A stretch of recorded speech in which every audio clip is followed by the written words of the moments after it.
এই যে ঈদের পরে মুদির যে আইটেমগুলো এগুলো ঈদের সময় দেখছি আমরা খুব একটা দাম বাড়েনি। এখনো দাম বাড়ে না, এখন কি অবস্থা ঈদের পরে বাজারে? একরকমই আছে, এই দাম বাড়ে না। চিনি 100 টাকা, আগে গত বছর তো আরো বেশি ছিল দাম, এবার তো দাম কম। একটাই সমস্যা হলো তেলের সমস্যা, তেল আগের রেডি আছে কিন্তু তেল সাপ্লাই দেয় না, সমস্যা এই যে। সয়াবিন তেলের এই সমস্যা কবে থেকে? এই রোজার আগের থেকে। ওই যেমন আমার 10 কার্টন দরকার, আমার 1 কার্টন 2 কার্টন মাল অ্যাভেলেবল না আর কি। কাস্টমারে চাইলে আমরা দিতে পারি না। একজন যেমন আমরা চাই 1 কেজি, হ্যাঁ দেয় 5 কেজি, একজনে চাই 2 কেজি, দেয় আধা কেজি, মানে এক কথায় অ্যাভেলেবল না।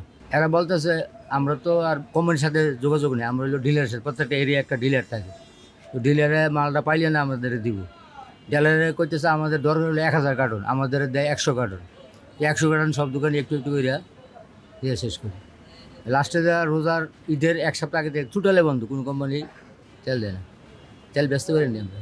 ঈদের পরে কি পাইছেন? এখন পর্যন্ত কোম্পানির লোক আসে না, প্রতিনিধি যারা আসে না। আমরা ওই 195 বেচছি 1 লিটার, আর 5 লিটার বেচছি 950, 2 লিটার 390। ডিলাররা বলতে আছে কোম্পানি দাম হয়তো বাড়াইব, না হলে মাল দেয় না কেন, কারণ কি? আগে তো অ্যাভেলেবেল দিত, আমরা ডিউ করে রাখি, তেল দেয় না। আগে নিয়ম হলো টাকাটা ব্যাংকে ডিউ করে, টাকাটা পেমেন্ট হয়ে যায়, তারপরে আর মাল দেয়। অন্যান্য মালের কোনো সমস্যা নেই। আর একটু বাড়ছে পোলার চলের দাম। পোলার চল আগে যেমন 120 টাকা 25 টাকা ছিল, এখন 160 টাকা। ভালো পোলার চল নর্মালটা 120 টাকা। কবে থেকে সয়াবিন তেলটা পাচ্ছেন না? ঈদের আগে থেকে তো জানে সবশেষ আপনারা পাইকারি বাজারে মানে কি বলছে ওনারা? তেল নাই। তেল নাই, আপনারা কত করে বিক্রি করেন স্যার? ওই জায়গায় রে যা আছে ঈদের পরে কি পাইকারি বাজারে গেছিলেন না? যাইনি, ডিলাররাও আসে না।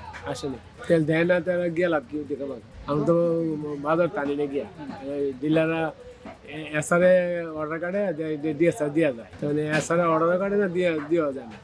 কি মনে হচ্ছে তেলের এই সমস্যা কেন? বলতে পারি কেন। কোম্পানি দেখেন মাঝখানটা দিছে, ধরেন 3 কার্টন যদি দেয় তেল, তো 10 কার্টন দিছে আটা বা অন্যান্য কিছু। আবার গায়ে রেট হইলো 55, কোম্পানি দাম নিছে 50, 955 গায়ে রেট, দাম নিছে 950। আবার মলিবার থেকে কিনছি অনেক সময় 955 কিনছি গায়ে রেট, 8 টাকা খরচ হয়েছে। মানে তেল তো দেয়ই না কোম্পানি করলে চলে। এ হঠাৎ ও তো ঈদের পরেও পাচ্ছেন না? না, ঈদের পর তো হ্যাঁ খবরই নেই। কালকে একটা কোম্পানি লোক পাইলাম, কয় না এখন মতো কোম্পানি কোনো মাল দিতেছে না। কি মনে হয় কেমন দাম বাড়তে পারে? অনেক হ্যাঁ কইতে পারবো খেয়াল, কিন্তু লুজ তেলের দাম তো আবার বেশি। আর খোলা তেল কত করে বিক্রি? পোলা তেল মনে করেন মিনিমাম 205টা সোয়াবিন বেতন লাগে, আর 175 টাকা ব্যস্ত হয় পাম। যারা কিনতে আসে ওদের কি খোলা তেলই নিতে হচ্ছে? হয় অনেকের খোলা তেল নেই, আবার অনেকে মনে করেন কাস্টমার আছে, সুবিধা সুবিধা কি আবার একটু বেশি ও নিয়ে রাখতে। আরেকটু